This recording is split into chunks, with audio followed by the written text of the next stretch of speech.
یا درمیانہ یعنی سینے تک؟ سبحان اللہ، آپ کا جواب درست ہے۔ دوسرا سوال، طلاق کسے کہتے ہیں؟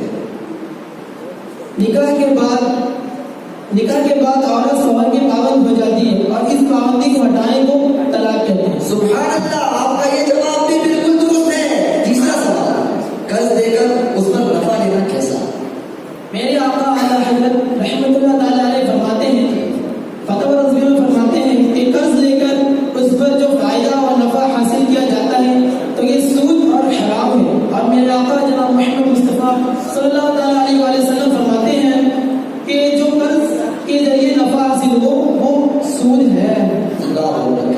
آپ کا یہ جواب بھی بالکل درست ہے، صحیح ہے، سبحان اللہ۔ اب راؤنڈ 2، نواز الدین بھائی سے۔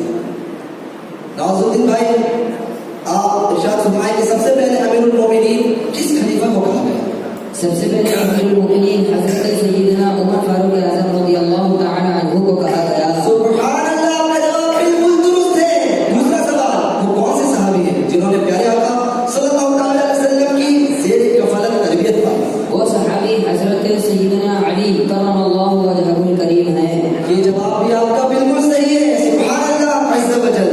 راؤنڈ 2، مبشر بھائی، آپ کا پہلا سوال ہے، احرام کے کیا معنی ہیں؟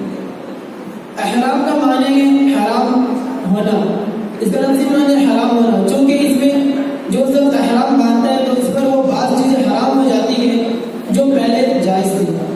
سبحان اللہ، آپ کا یہ جواب بھی بالکل درست ہے۔ دوسرا اور آخری سوال، سعی کسے کہتے ہیں؟